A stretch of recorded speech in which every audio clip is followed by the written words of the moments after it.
شیطان کا مطلب کیا ہوتا ہے؟ شرارتی۔ شیطان کا مطلب کیا ہوتا ہے؟ اذیت دینے والا۔ شیطان کا مطلب کیا ہوتا ہے؟ لوگوں کو تنگ کرنے والا۔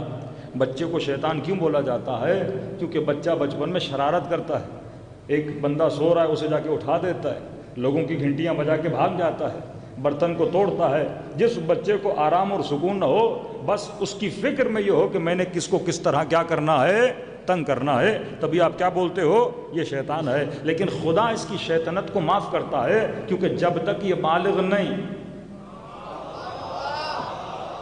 کہا شرارت کرے بھی تو بچہ ہے، صاحب عقل نہیں، لیکن اگر بندہ بالغ ہونے کے بعد بھی شیطانی سے باز نہ آئے تو اللہ کی لعنت کا وہ بھی کیا بن جاتا ہے؟ حقدار بن جاتا ہے۔ کہ لعنت نام پہ نہیں ہے، لعنت صفت پر ہے۔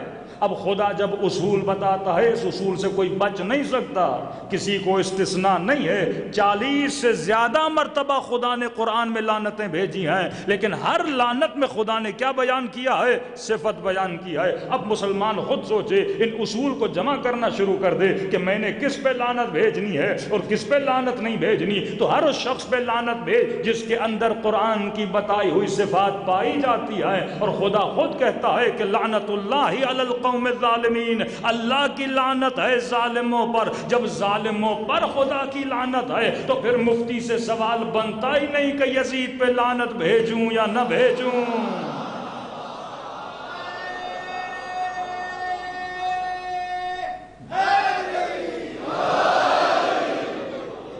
پھر تو سوال ہی نہیں بنتا کہ جناب یزید بھائی جب خدا کہہ رہا ہے لعنت ہے تو مفتی سے کیوں سوال کر رہا ہے؟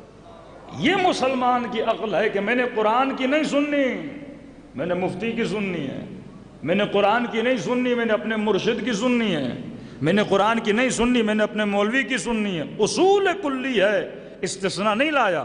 استثناء کس طرح؟ مثلا خدا قرآن میں کہتا ہے والعصر ان الانسان لفی خسر، قسم ہے مجھے وقت کی کہ سارے انسان کس میں ہیں؟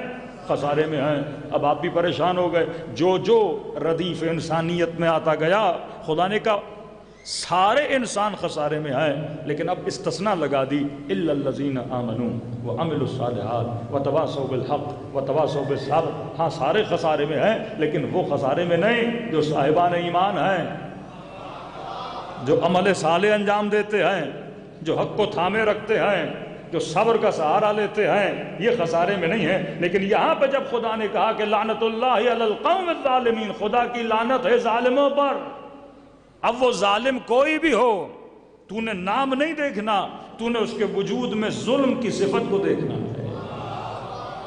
اور میں نے کہا مفتی بھیجے نہ بھیجے، کچھ اللہ کے فارمولے ہیں۔ دیکھیے آپ کی باڈی ہے نا، اللہ نے اس کی پروگرامنگ کی ہے، بھوک لگے گی سگنل آئے گا، پیاس لگے گی سگنل آئے گا، اندر ایک پوری پروگرامنگ ہے۔ جس طرح موبائل چلاتے ہو، مثلا ٹچ موبائل ہے، آپ ایک بٹن کو دباتے ہو تو اس کے پیچھے پروگرامنگ ہے کہ جب یہ بٹن دبے تو والیوم آن ہو، جب یہ بٹن دبے تو والیوم ڈاؤن ہو، تو پیچھے اس کی کیا ہوتی ہے؟